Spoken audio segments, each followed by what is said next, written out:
은혜가 있었죠? 네, 다음 팀도 기대하겠습니다. 네. 그리고 옆 사람에게 인사합시다. 여기 붙으면 특별한 시즌이 다가왔다는 건데, 네, 4주 남았습니다. 옆 사람에게 이렇게 인사합시다. 네, 네. 그리고 이제 6월이 들어섰기 때문에 7월 첫째 주에 저희가 가죠. 시간이 얼마 남지 않았는데 여러분들이 영적 기쁨의 잔치, 은혜의 잔치를 미리 같이 준비하는 그런 뜨거운 6월이 되었으면 좋겠습니다. 이름이 굉장히 어려워요. 보니까 흥사단 투명사회 운동본부 윤리연구센터. 네, 다시 읽어드릴게요. 흥사단 투명사회 운동본부 윤리연구센터라는 곳에서 청소년들을 대상으로 한 설문조사를 했습니다. 근데 2019년에 첫 이 기사가 나왔는데 이때 나왔던 이 기사가 국민들에게 꽤 충격을 안겨줬습니다. 무슨 내용이었냐면 청소년들을 대상으로 무슨 설문조사를 했었냐면은 너에게 10억을 줄 테니 범죄를 짓고 교도소에 1년 동안 들어갈 수 있냐. 이 질문을 하면 이제 나는 할 수 있나 막 생각을 하겠죠, 여러분들이. 10억을 줄 테니 범죄를 짓고 빨간 줄 긋는 거죠, 그러니까. 그리고 1년 동안 교도소에 들어갈 수 있냐. 초등학생, 중학생, 고등학생을 대상으로 했는데요. 약 30%, 40% 그리고 고등학생들의 60%가 하겠다고 했습니다. 그러니까 돈을 위해서라면은 내 명예나 신앙이나 아니면은 사회적으로 무리를 일으키거나 다른 누군가에게 해를 가할 수 있는 행동을 주저하지 않고 그 돈을 받을 수 있다는 선택을 했다는 거죠. 이게 근데 문제는 뭐냐면은 해가 갈수록 점점 올라간다는 겁니다. 1980년대에 미국의 한 방송사에서 프로그램을 1년 동안 걸쳐서 어떤 쇼를 방영을 했는데 그 프로그램 이름이 뭐였냐면은 Anything for Money였습니다. 그러니까 사람들이 돈이면은 어디까지 할 수 있을까를 이제 시험하는 프로그램이었습니다. 그러니까 예를 들면은 $100, 우리나라 돈으로 한 13만 원, 14만 원 되겠죠?를 줄 테니까 얼굴에다가 뭐 이제 생크림 케이크를 이렇게 묻혀서 길거리를 돌아다닐 수 있겠냐? 물으면 나는 할 수 있을까? 뭐 여러분들 생각을 하겠죠? 아니면 또 200불을 줄 테니 지나가는 사람들 앞에서 미친 척을 할 수 있냐? 점점 강도가 세지는 겁니다. 그러니까 금액이 올라갈수록 이 도전의 내용도 세지겠죠. 뭐 아니면은 500불을 줄 테니 온갖 더러운 물이 있는 구정물에다가 얼굴을 받고 세수를 할 수 있겠냐? 뭐 이런 것들. 유튜브에 치면 지금도 나와 있습니다. 처음에는 이제 이런 얘기를 들으면은 그리고 그 프로그램을 보는 사람들의 심리가 뭐였냐면은 저 정도 금액이면 나도 저기까지 할 수 있겠다. 점점 강도가 올라가는 거죠. 단순히 사람들이 이 정도 금액에서 내가 이 정도까지 포기할 수 있다. 나도 저 정도 행동을 하고 저 정도 돈을 받을 수 있겠다라는 어떤 여러분들이 생각하는 돈에 대한 그 갈망을 넘어서 저에게는 아까 말씀드렸던 그 윤리센터의 설문조사도 그랬고 그리고 이 CBS에서 우리나라 CBS가 아닙니다. 미국 CBS입니다. 에서 방영을 했었던 이 프로그램 쇼가 이야기를 하는 게 결국 이 세상을 살아가는 아까 우리 찬양이도 계속 세상이 악하다 하지 않았습니까? 이 악한 세상을 살아가는 우리의 이 세상에서 우리가 어디에 가치를 두고 살 수 있을까를 사실 직접적으로 볼 수 있는 굉장히 직접적인 좀 날카로울 정도로 직접적인 그런 질문이었기 때문에 이 프로그램이 사실은 삼류 프로그램이라는 생각을 넘어서 저에게는 신학적으로 다가오기도 했고 철학적으로 다가오기도 했습니다. 어떤 사람들이 이 일을 만약에 그 돈을 줄 테니까 하고 안 하고의 결정은요 사실 이런 것 같아요. 내가 어디까지 포기할 수 있다 아니면 어디까지 망신을 당할 수 있다. 그러니까 조금 얘기해서 내가 체면을 이 정도까지 사람들 앞에 내려놓을 수 있다. 요 가치와 세상에서의 이 돈의 가치가 수지타산이 맞으면은 하는 거고 아니면 이제 포기를 하는 거겠죠. 어떤 분들은 아마 $100, 그러니까 우리나라 돈으로 10만 원 돈을 준다 그러면 얼굴에다 이상한 걸 묻히고 길거리 돌아다닐 수 있다고 대답하실 수 있는 분들이 여기 중에 있을 것도 같고요. 어떤 분들은 자기의 인생의 가치를 어디다가 두냐에 따라서 10만 원이 아니라 몇백만 원을 준다 그래도 그런 행동을 안 하실 분도 있을 겁니다. 아니면은 수지타산이 맞냐 안 맞냐를 아예 따지지 않고 내가 왜 그런 걸 해야 돼라고 관심을 안 가지시는 분도 있을 거겠죠. 동양 문화도 그렇고요, 서양 문화도 그렇고 뿐만 아니라 오늘날 동양 문화, 서양 문화가 아니라 옛날에 성경에 있었던 유대인들의 사회 관습을 봐도요, 우리가 사회 문화의 어떤 품격을 지키는 기본적인 어떤 개념 중에 하나가 뭐냐면 체면입니다. 체면, 수치. 그러니까 내가 창피함, 그러니까 조금 속된 말로 쪽팔림이죠. 내가 이것까지 포기하면서까지 할 수 있냐 없냐를 보통 우리가 계산을 하게 됩니다. 근데 대한민국은 좀 심합니다. 우리가 얘기하는 옛날 조선시대의 양반 문화도 사실은 수치 문화, 체면 문화입니다. 그래서 양반들은 비가 와도 어떻게 해요? 뭐 하지 않아요? 뛰지 않습니다. 비가 와도 뒷짐을 짓고 천천히 걷는 게 우리나라 조상들의 그 어떤 문화였었죠. 너무 이게 강했기 때문에 심각한 불균형과 부작용들이 있었고 병폐들이 많았습니다. 근데 요즘은 아까 말씀드렸듯이 세상이 너무 악하다 보니까 이제는 차라리 체면 문화가 좀 더 나을 수도 있겠다라는 생각까지 듭니다. 너무 실리만을 추구하고 우리의 기쁨만, 우리의 어떤 안위와 행복만을 추구하다 보니까 돈이면 다 할 수 있다. 그 사실은 우리가 행복을 누린다고 생각하는 대부분의 개념들을 요즘에는 다 돈을 주면 살 수 있는 행복들이거든요. 그러다 보니까 이제는 다 모든 것들이 돈으로 해결되는 물질 만능주의입니다. 그러니까 차라리 쪽팔려서 안 하는 옛날에 그 우리 어른들, 수많은 병폐를 낳았던 우리 어른들의 모습이 차라리 나을 수도 있겠다라는 생각까지 들 정도로 우리의 세상이 그렇게 돈에 물들어 있다는 겁니다. 안타깝죠. 여러분은 살면서 최고의 가치 어디다 둡니까? 아마 대부분이 다 돈이라고 할 겁니다. 그러니까 오케이, 신앙 빼고, 기독교 신앙 빼고, 아까 설문조사도 했는데 예수님, 하나님, 뭐 복음의 가치 다 빼고 뭡니까? 친구? 바로 탈락입니까? 친구?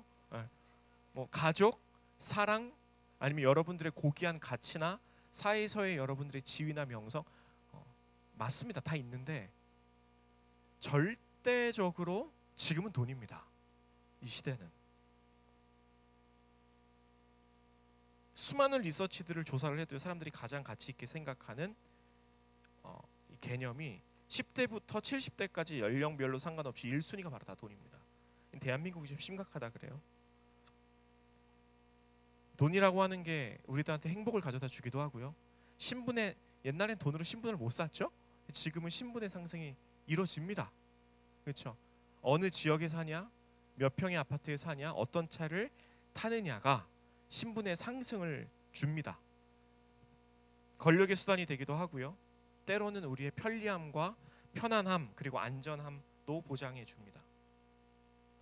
그렇기 때문에 사실 오늘 우리가 읽었던 이 야고보서의 말씀이 굉장히 도전이 됩니다.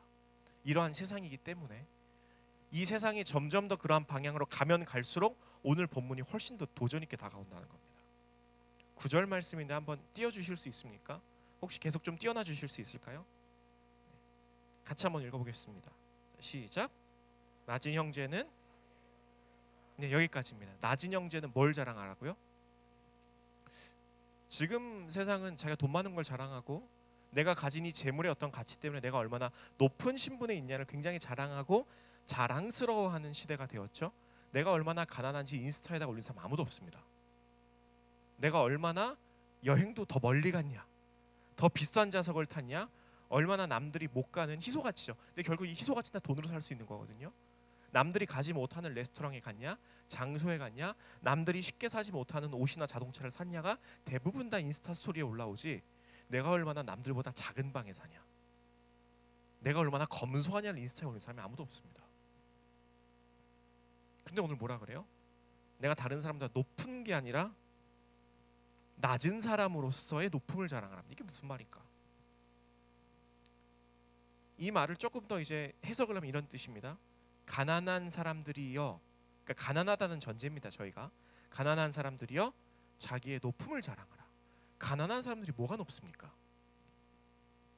이 말에 대한 이 이해와 또 주님이 주시는 은혜를 나누기 위해서 제가 이 낮은 자들, 가난한 사람들이 높음을 자랑한다는 게 어떤 의미들이 있을 제가 세 가지 측면에서 좀 가지고 와봤는데 한번 여러분 들어보십시오. 동의가 되는지.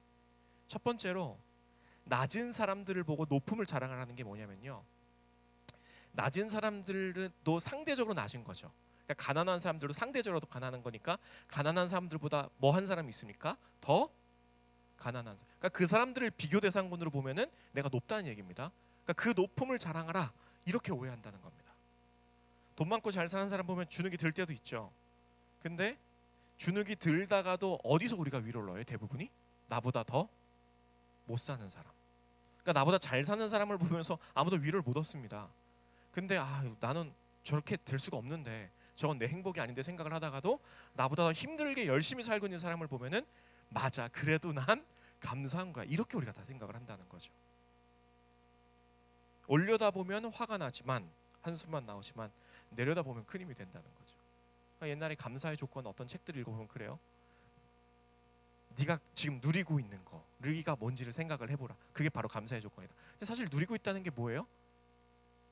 나보다 가난한 사람들보다 내가 더 쥐고 있다는 거거든요. 그 말은 적자가 나면 낙심이 되죠. 근데 부도가 난 사람들 보면 위로가 됩니다. 이게 사람 심리라는 거죠. 저도 그랬습니다. 대학교 졸업했는데 학부 빨리 마치고 성적 좋은 친구들이 외국 신학교로 유학을 막 갑니다.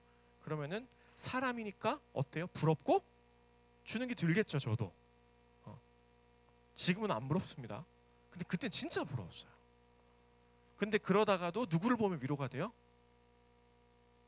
제 친구들 중에, 친한 친구 중에 매주 거제도로 사역을 다니는 친구가 있었어요. 아버지가 돌아가셔서 그 시골 교회를 물려받아서. 그 친구를 보니까 야, 그래도 난 참 감사하게 사역하는 거다 하니까 또 감사 기도가 나와요. 힘이 생기는 거죠. 이때 이게 사람 마음이라는 겁니다. 근데 사랑하는 예단공 여러분, 이게 감사가 아닙니다. 이거는요, 우월감과 교만의 또 다른 모습입니다. 사실은. 그러니까 내가 상대적으로 행복할 수 있는 대상을 찾고 그들로 하여금 우월감을 느끼는 거죠.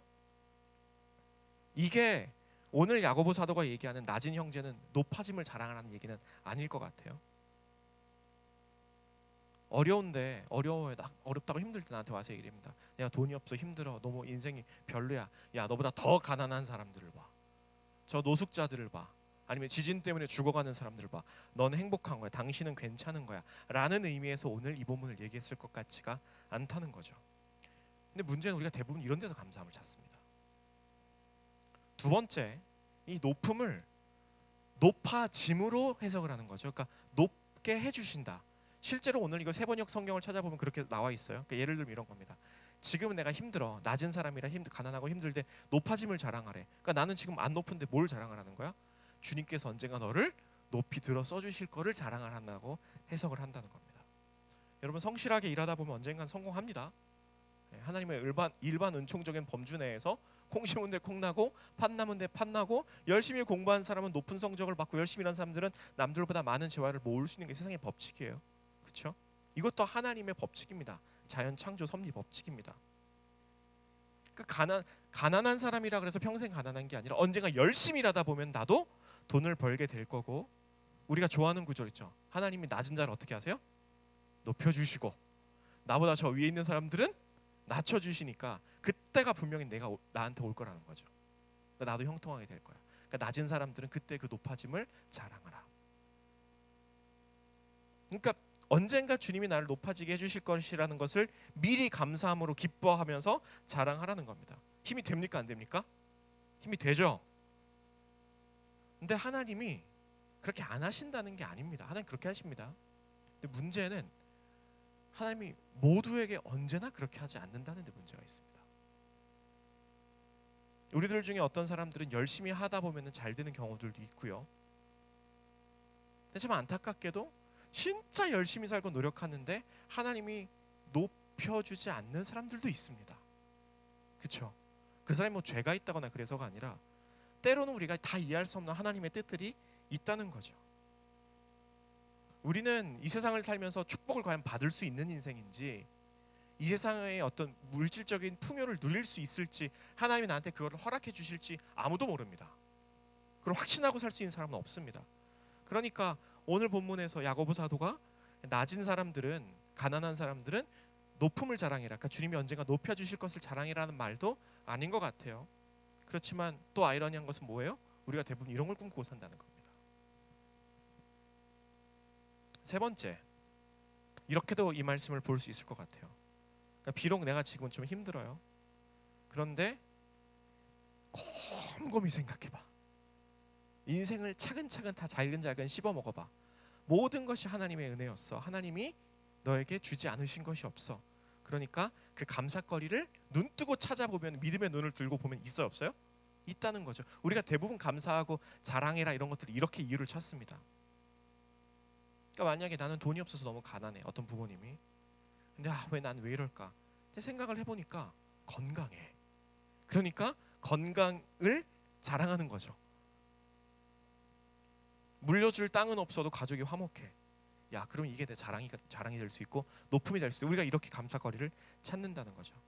우리가 실제로 이렇게 감사거리를 많이 찾고 자랑거리들을 찾습니다. 긍정적으로 문제 해결하는 거 너무 좋은 방법이고요.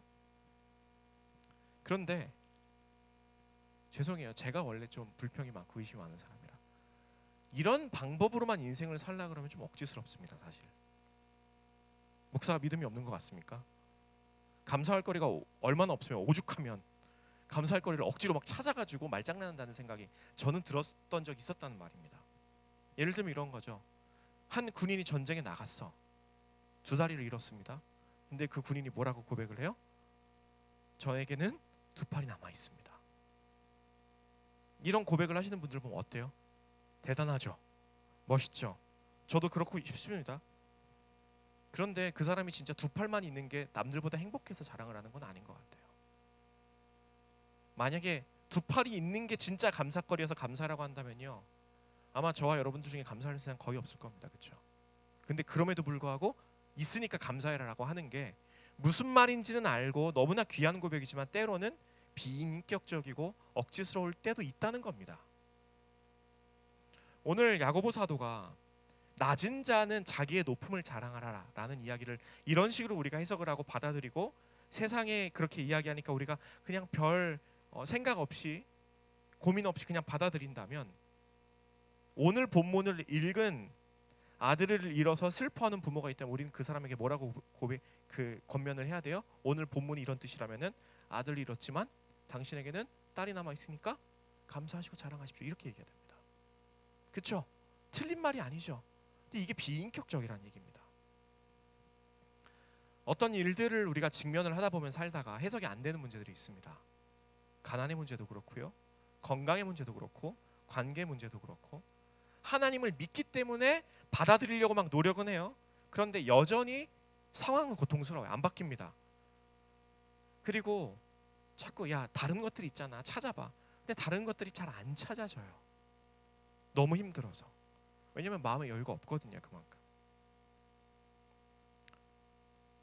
결국에 사실 생각해보면 우리가 감사한다는 건 무슨 말이냐면요, 주님께 자랑이 나쁜 의미에서 자랑이 아니고 주님께서 나에게 행하신 것들을 베푸는 게 자랑입니다.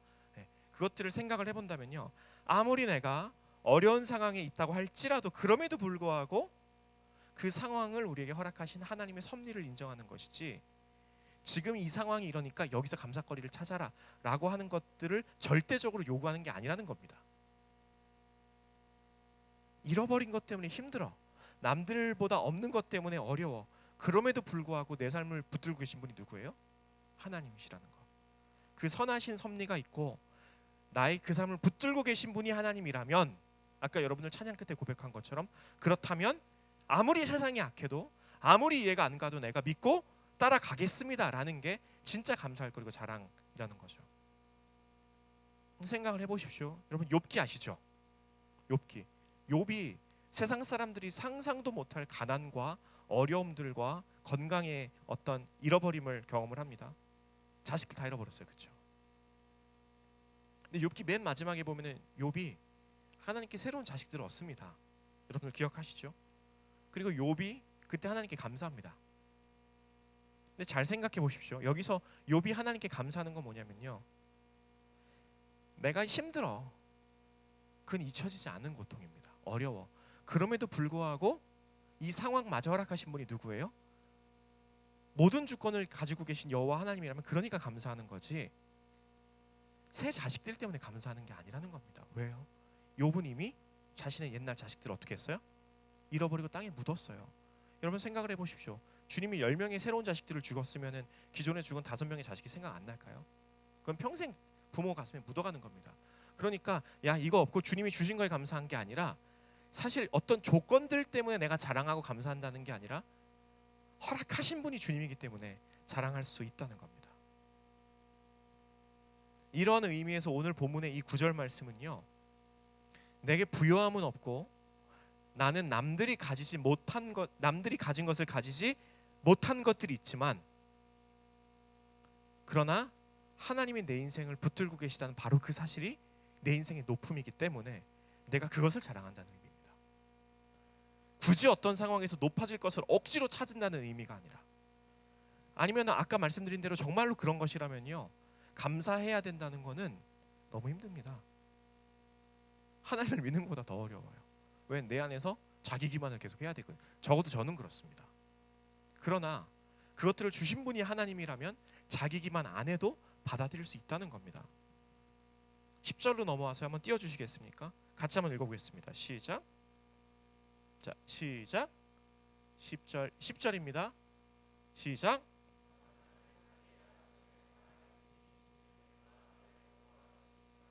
네, 10절. 그럼 10절은 무슨 의미일까? 오늘 본문에 많은 사람들이 10절을요 부한 자를 부유한 불신자로 해석을 합니다. 그러니까 돈 많은데 하나님 안 믿는 사람.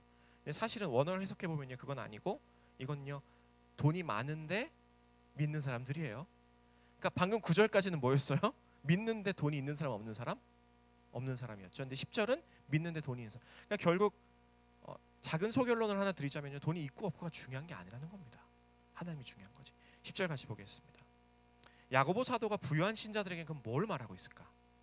아까는 가난한 성도들에게 얘기하고 있었고 지금은 부유한 성도들에게 이야기하고 있습니다. 사실 오늘 이 저자가 이야기하는 건요, 재물의 허망함, 그러니까 돈이 얼마나 있고 없고 내가 준 것이 얼마나 많고 적고에 대한 허무함을 얘기하는 게 아니라 결국 뭘 얘기하는 거냐면요, 좀 제가 빠르게 스킵을 해서 뭘 얘기하는 거냐면요, 우리 인생의 허무함에 대해서 얘기하는 겁니다. 잘 생각해 보면요, 돈은 별로 안 허무합니다. 왜? 돈이 있다가도 없다 그러죠. 네, 거짓말이에요, 그건. 돈은 쉽게 사라지지 않습니다. 애플 창업자 스티븐 잡스가 죽고 나서 죽음과 동시에 세계에서 가장 돈 많은 여자가 누가 됐는지 아십니까? 스티븐 잡스의 부인입니다. 돈은 안 없어져요. 그러니까 누군가 그 돈은 가져가요. 참 슬픈 현실은 그 돈이 또 돈을 낳습니다. 돈을 가지고 있는 게 돈을 유통시키고 또 다른 돈을 계속 벌어내죠. 그러니까 재물이 별로 허망하진 않은 것 같아요. 문제는 뭐냐, 모든 사람들은 반드시 죽음 앞에 있을 때 내가 쥐고 있는 세상의 모든 것들을 내려놓고 가야 된다는 겁니다. 그러니까 거기선 돈의 허망함이 아니라 뭐에 결국 허망함이, 헛헛함이겠습니까? 내 인생의 주님 앞에 얼마나 이토록 짧게 지나가는지. 지난주 어제 토빗에 나왔더니 담임 목사님이 그 후에마이, 우리나라 제목이 뭐였죠? 온 땅에, 나는 지었다 피는 꽃과 같다 그랬죠. I am flower which is quickly fading. 그러니까 금방 사라져 버리는 꽃과 같은 게 우리 인생입니다. 사실 돈은 찍어도 부족합니다. 근데 인생은요, 주님이 정하신 분명한 그때가 있다는 거죠. 그 야고보 사도가 얘기하는 거는 뭐냐면은 돈이 부질없다라는 게 아니라 돈이 있건 없건 뭐가 부질없다는 거예요? 여러분의 인생이 부질없다는 겁니다. 왜? 있건 없건 반드시 주님 앞에 다 놓고 가야 되기 때문에. 그렇다면은 오늘 9절과 10절을 다 읽은 우리가 한 가지 결론을 내릴 수 있습니다. 뭐냐면요, 9절에선 오늘 10절에서 먼저 낮아짐을 자랑하십시오 라는 얘기는 뭐냐면은 내게 힘이 되고 안식이 될 수 있는 그 무언가, 오늘 본문에서는 그게 재물이었죠. 우리가 언젠가 그것을 떠나야 될 때가 있기 때문에 특별히 그 모든 것이 다 사라지는 날에, 여러분들이 저 천국에서 주님 뵈는 그날에, 천국에서 나팔 불 때 천군 천사들과 주님 오시는 그날에, 아니면 여러분들이 천국으로 가게 되는 그날에 모든 것들이 사라질 것이기 때문에 구체적으로 실현될 하나님 나라의 소망을 두라는 겁니다. 재물의 소망을 두는 것이 아니라.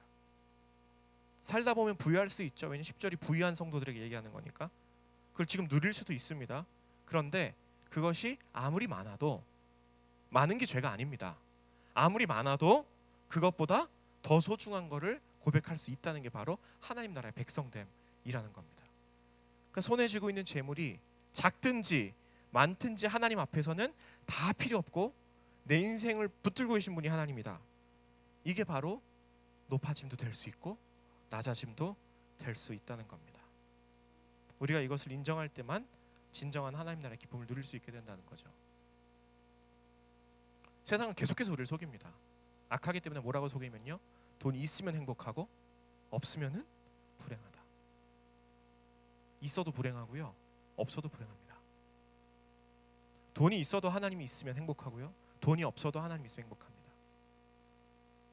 돈이 있어도 하나님이 없으면 불행하고요, 돈이 없어도 하나님이 없으면 불행합니다. 그러니까 결국 돈의 문제가 아니라 포인트는 누굽니까?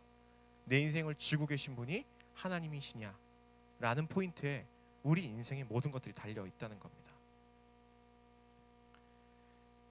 반주를 좀 해주실래요?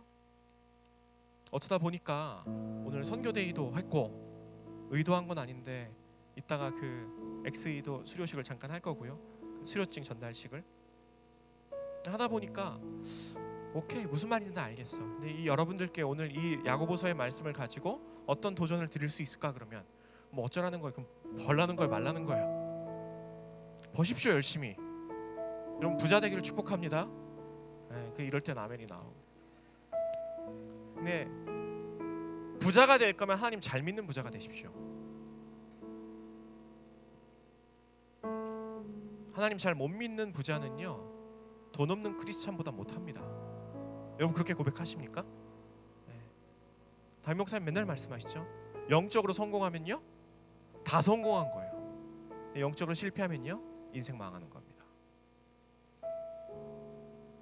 서서평 선교사님에 대해서 좀 들려드리고 오늘 같이 좀 찬양하고 싶은데, 조선 땅에 와서 복음을 전했던 많은 선교사님들이 계셨죠. 그분 가운데 엘리자베스 셰핑, 본명입니다 라고 하는 여자 선교사님이 계셨습니다. 한국 이름은 서서평이시고요. 그러니까 한국 이름을 지으신 거죠. 이분이 간호사셨대요. 우리 평생을 독신으로 사셨고 대한민국 땅에 들어왔던 게 조선시대 때 32살이었다고 합니다. 가난하고 병이 많았던 어린 백성을 위해서 조선 땅에서 21년을 살다가 총 53년, 그러니까 53살 9개월째 되는 날 하늘나라로 가셨습니다. 21년 동안 조선 땅에서의 선교사역 도중에 병에 걸리신 겁니다. 전염병에 걸리셨대요.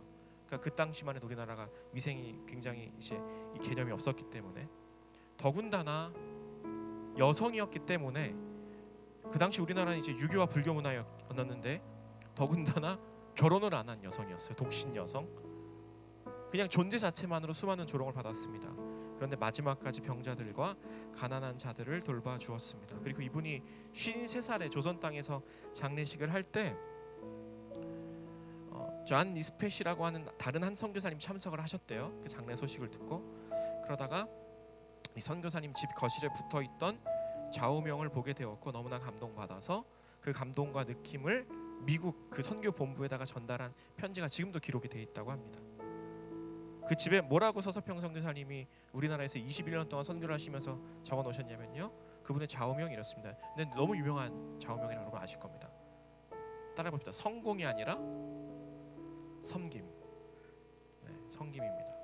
그러니까 아까 말씀드렸죠. 내 인생을 하나님이 붙잡고 있느냐, 그러니까 내 인생이 이 땅 위의 축복을 누리고 있느냐, 하나님의 나라로 사라지고 있느냐에 대한 결국 메시지가 오늘 야고보서의 메시지인데, 서수평 선교사님은 그걸 뭘로 잡은 거냐면요, 다른 땅에 가서 다른 영혼들을 도와주는 섬김을 하나님의 나라로 실천하신 분이라는 거예요. 그러니까 이 땅에서 성공과 내 안위가 아니라 다른 영혼들을 섬기는 게 나에게 맡겨주신 하나님 나라라고 말씀을 하신 거죠.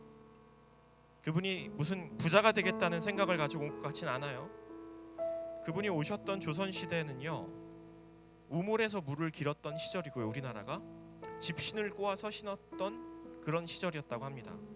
근데 서수평 선교사님이 그 당시 한국에 들어왔을 때 미국에서 어떤 일이 일어나고 있었냐면요, 미국의 라이트 형제가 비행기를 만들고 있었고요, 이미 공장에서는 시중 판매용 자동차가 공장 양산되고 있었습니다. 그러니까 이분이 한국에 들어온 건요 다 포기하고 들어온 거죠. 그럼에도 불구하고 좌우명을 통해서 알 수 있는 것 하나는, 이 선교사님이 마음을 낙심하게 만들고 좌절하게 만들었던 이유들이 분명히 있었기 때문에 있었겠죠. 사람이니까 끊임없이 자기와 싸우고 스스로를 부인하기 위해서 노력했다는 겁니다. 그리고 그분의 싸움은 뭐였냐면은 내가 이 땅에서 질 수 있는 내 행복과의 싸움, 내 육신적인 소욕과의 싸움이었고, 그분의 싸움은 이 세상의 성공과 야망과 자신의 안위와 나만 생각하는 이기적인 행복과의 싸움이었습니다. 그 서서평 선교사님의 집과 이 성공보다는 섬김이라는 좌우명을 보고 나서 이 존 리스펫 선교사님이 미국에 있는 선교본부로 이분에 대해서 평을 하면서 보냈던 내용입니다. 여기까지 읽고 저희 같이 좀 기도했으면 좋겠는데, 성공이 아니라 섬김, 재물이 아니라 영혼, 땅이 아니라 사랑, 건물이 아닌 심령을 쫓아갔었던 그녀, 그리고 이제는 그녀의 주검이 누워있는 이곳으로 수많은 이들이 조의를 표하러 찾아옵니다. 수많은 조의를 표하러 찾아왔던 이들이 누구였냐면 유교와 불교의 배경 때문에 독신의 여성의 몸으로 이끌고 왔던 서서평 선교사님 계속 조롱했던 사람들이었답니다. 서서평 선교사님의 삶을 움직였던 원리가 이로써 확연히 드러났습니다. 그분은 온 영혼과 마음과 시간과 힘을 짐이 무거운 심령들의 무게를 덜어주기 위해서, 그리고 하나님 나라 이웃들의 행복을 위해서 다 소진했습니다. 어떠십니까 여러분? 존경스럽습니까? 존경스럽죠. 제가 이런 예화를 들을 때마다, 그러니까 옛날에 제 담당 목사님 이런 예화를 저에게 주실 때마다 제가 열받는 포인트가 있었어요. 왜? 난 서서평이 아니잖아. 그렇죠? 너무 이제 기대치 이상의 자꾸 예화를 갖고 와가지고 니들도 이렇게 살라 그러면 여러분 하던 거 다 포기하고 오지로 가실 거 아니잖아요. 그렇죠? 이분의 삶도 굉장히 존경스럽고 은혜가 있는데, 제가 여러분들께 오늘 나누고 싶은 은혜는 뭐냐면요, 이분을 이렇게 살게 만들었던 은혜가 있었습니다. 그렇죠? 근데 그 같은 동일한 은혜가 오늘 저와 여러분의 삶 가운데도 있다는 겁니다. 저와 여러분들의 삶이 꼭 서서평 선교사님과 동일해서가 아니라, 그만큼 수준이어서가 아니라, 그분을 이렇게 만들 수밖에 없었던 그 거부할 수 없는 하나님의 동일하신 은혜가 오늘 저와 여러분들의 삶을 분명히 잡고 있다는 겁니다. 저는 이렇게 살 자신 없습니다. 별로입니까? 여러분 자신 있습니까? 여러분 자신 없으실걸요? 근데 제가 자신 있게 말씀드릴 수 있는 건 뭐냐면요, 저와 여러분 자신 없지만 거부할 수 없는 하나님의 큰 은혜가 우리를 이것보다 더한 삶으로 만들어낼 수 있다는 겁니다. 그러니까 하나님의 은혜라는 거죠. 우리는 은혜 받은 구원의 확신이 있는 사람들입니다. 그럼 아멘이십니까? 네. 그렇기 때문에 돈이 문제가 아니고 행복이 문제가 아니고, 악한 세상이 주는 10억을 주면 교도소 들어갈래? 하는 유치한 질문이 고민조차 안 되게 하는, 애초에 다른 차원의 삶을 살게 하는 그런 복음의 힘이 여러분들과 제 삶 가운데 분명히 존재한다는 사실입니다. 그렇기 때문에 때로는 오늘 야고보서에 나온 것처럼 가난이 우리를 힘들게 할지라도 우리는 하나님 때문에 높아짐을 자랑할 수가 있고, 아멘이시죠? 네. 그리고 때로는 이 중에는 여러분들이 상대적으로 더 부하신 분들도 있습니다. 그 부함이 때로는 나를 교만하게 느끼게 할지라도 하나님 나라 때문에 자진해서 낮아질 수가 있다는 겁니다. 오늘 본문에서 하나님 말씀하십니다.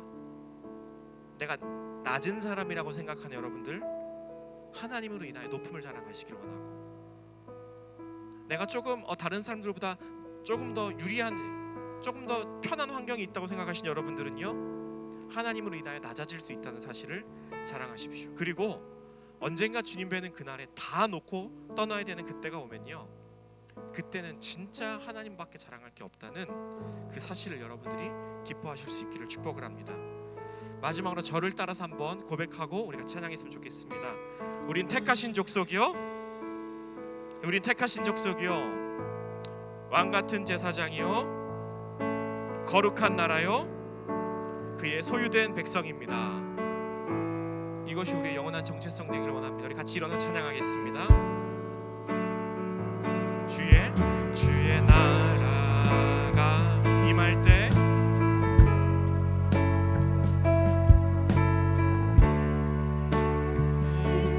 임재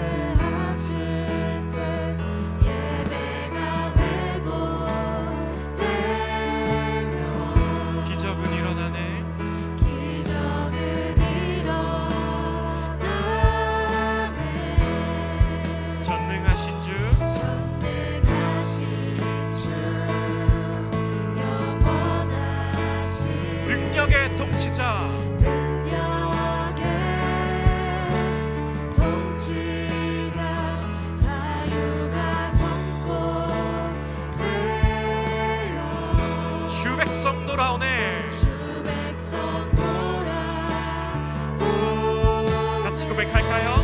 하나님 나라, 하나님 나라 임하소서. 영광과 존귀, 영광과 존귀, 능력과 위엄, 놀라운 사랑에 기적의 하나님 지금 이곳에 오소서. 주의 나라가 임할 때 하나님 임재하실 때 예배가 회복되어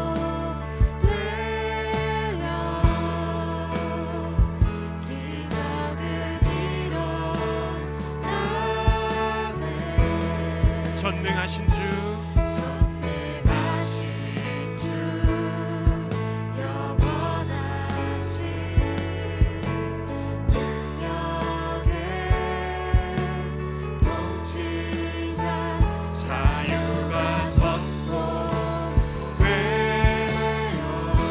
백성 돌아오네.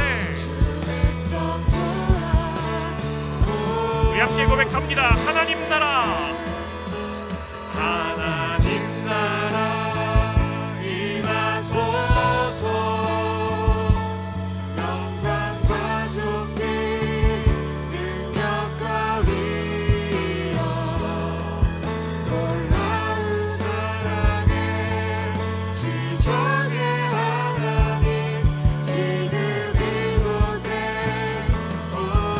하나님 나라 임하소서. 하나님 나라 임하소서. 영광과 존귀, 능력과 위엄, 놀라운 사랑에 기적의 하나님 지금 이곳에. 우리 계속해서 고백합니다. 주 높고 위대하심을,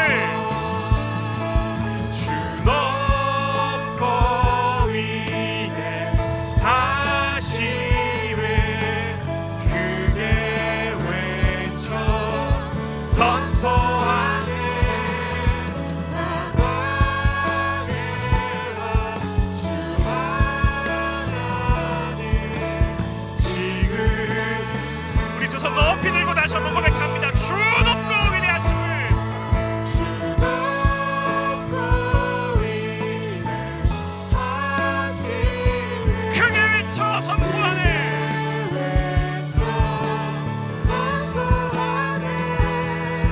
만왕의 왕 주 하나님 지금 하나님 나라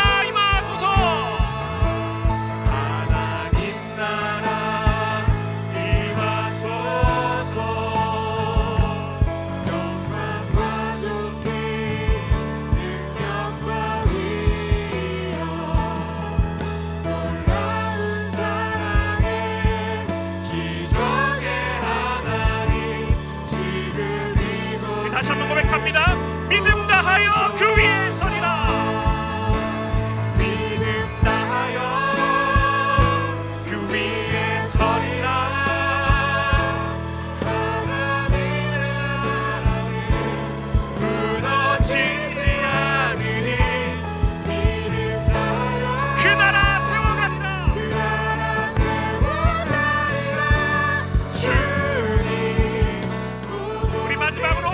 다시 한번 높이 들고 믿음 다하여, 믿음 다하여 그 위에 서리라.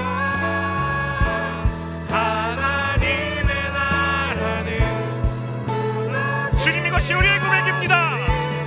믿음 다하여 그 나라 세워가리라.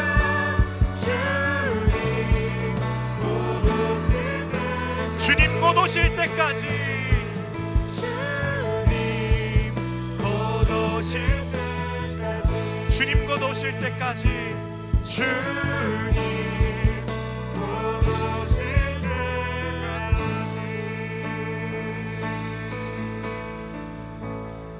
사랑하는 예단국 여러분, 주님이 어차피 오시면요 다 내려놔야 됩니다. 그렇죠? 그러니까 우리가 그날을 기대하고 고대하는 건 당연합니다. 근데 그날을 기대하며 힘들게 살아가는 오늘 우리에게 주님이 한 가지 더 요구하시는 게 있습니다. 한 가지 더 도전하는 게 있습니다. 뭐냐면요, 그날이 오기까지, 그날이 완성될 그날까지 시간이 분명히 있지만요, 그날을 기다리며 살아가는 오늘 여러분들의 그 삶이 진짜 그날이 온 것처럼 살아갈 수 있다는 겁니다. 무슨 말이냐면요, 주님 오실 때만 포기하고 사는 게 아니라, 주님이 오실 때만 성공을 내려놓고 섬기는 삶이 아니라 오늘 그 삶이 가능하다는 것을 주님이 우리에게 보여주십니다. 그리고 초대교회 도전이 바로 그거였고, 오늘 본문을 함께 보고 마음에 새기기 원하시는 주님의 말씀이 바로 그것인 줄 믿습니다. 함께 기도할 때는, 하나님 아버지, 안개처럼 왔다가 가는 이 세상이 때로는 우리를 비참하게 만들 때도 있고 우리를 교만하게 만들 때도 있습니다. 그러나 영원한 하나님의 나라에 거한 우리들이 천국 소망 바라보게 하여 주시옵시고, 오늘을 천국으로 살게 하여 주시옵시고, 구원의 은혜를 잊게 하지 말게 하여 주시옵시고, 같이 고백한 것처럼 택하신 족속이요 왕같은 제사장이요 거룩한 나라요 소유된 백성의 정체성을 가지고 세상이 감당할 수 없는 믿음의 삶을 살아내게 하여 주시옵소서. 이 시간 저를 따라 두 번 외치고 함께 주님을 간절히 부르시고 기도하겠습니다. 주여 은혜를 주옵소서. 주여 하나님의 나라를 살게 하여 주옵소서. 우리 존귀하신 주님 한번 간절히 부르시고 기도하겠습니다. 주여.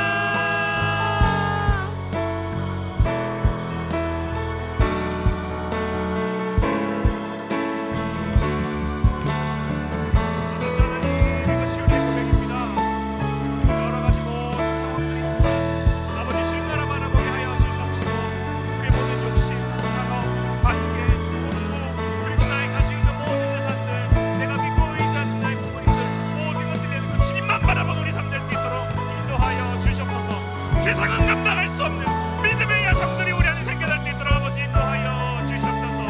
같은 믿음 사람들은 수많은 사람들이 있지만은 가라지가 되지 않게 해주시고, 주님 정말로 마지막 부르실 때 우리 몸과 마음 모든 것들을 드리며 주님이 허락하신 하나님의 나라를 위해 영원 섬길 수 있는 우리 모든 것들을 포기할 수 있는 아름다운 우리 믿음의 역사를 나누게 해주셔서 하나님 이 땅 가운데 하늘에 드러날 때 우리 예단국의 그 주역들이 될 수 있게 하여 주시옵시고, 세상의 수많은 사람들이 우리 예단국을 통하여서 하나님의 나라를 받다라고 고백할 수 있는, 세상에 감당할 수 있는 믿음의 공직이 우리 될 수 있도록 아버지 인도하여 주시옵소서.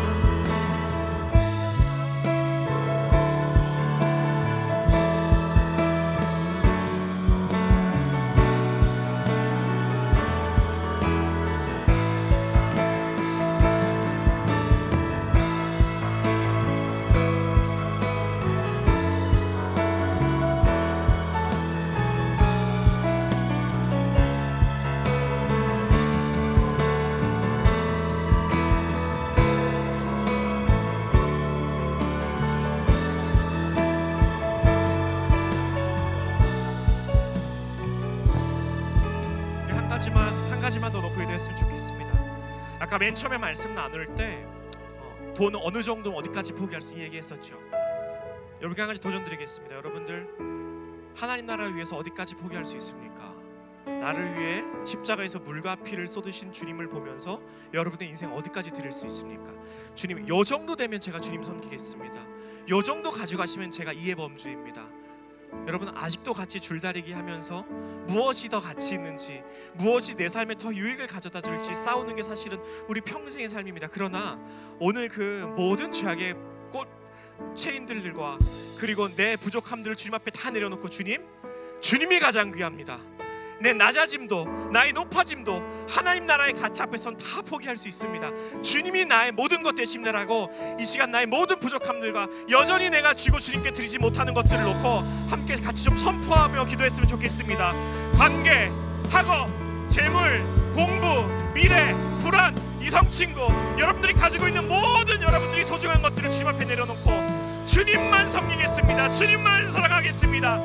하나님의 나라만 섬기며 나아가겠습니다라고 함께 이 시간 선포하며 고백할 수 있는 여러분들 되었으면 좋겠습니다. 저를 따라서 이 시간 같이 고백하고 다시 한번 주를 부르시고 기도하겠습니다. 주여 은혜를 주옵소서.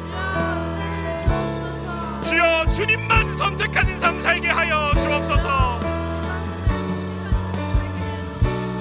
우리에게 모든 것 주신 주님의 이름 한번 간절히 부르시고 기도하겠습니다. 주여 아버지 하나님 나의 모든 것들을 주님께 드려 나가기 원합니다. 나의 미래와 나의 소중한 것들과 나의 관계들과 나의 안전과 행복을 보장해 준다고 여기는 세상의 수많은 가치들을 주님 앞에 모두 내놓고 나아가기 원하오니 내 삶을 주님 앞에 드리기 원합니다. 하나님 아버지 사랑이 그저 받아들이는 이기적인 신앙이 되게 하지 않게 하여 주십시오. 나를 위해서 십자가에서 모든 무리가 풀릴 쏟으신 주님을 위하여 나도 주님께 사랑한다고 고백할 수 있는 그런 아름다운 그런 성숙한 주님의 귀하게 여기신 우리 모든 여러분 될 수 있도록 아버지 인도하여 주옵소서.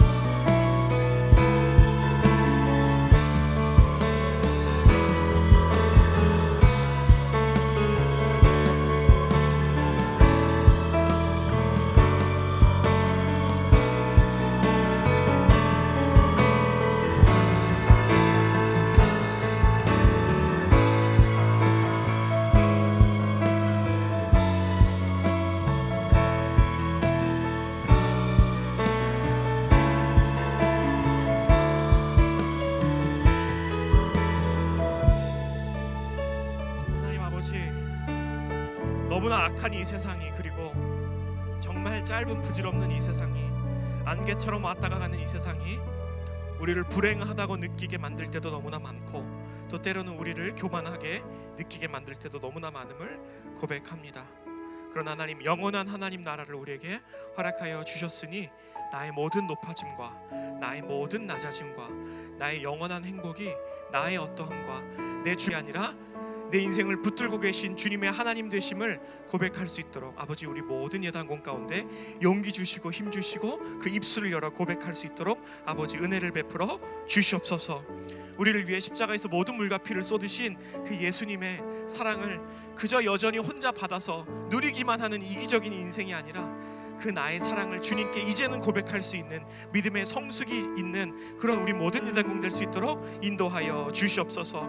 평생 동안 영원한 천국 소망 바라보게 하여 주옵시고, 구원의 은혜를 잊지 않게 하여 주옵시고, 세상이 감당할 수 없는 믿음의 삶을 살아낼 때에 비로소 세상의 모든 이들이 우리 사랑하는 예당함을 통하여 하나님 나라가 무엇인지, 하나님이 얼마나 위대하시고 하나님이 얼마나 사랑이 많으신지를 깨달아 알 수 있는 우리 모든 예당공이 될 수 있도록 아버지 우리와 함께하여 주시옵소서.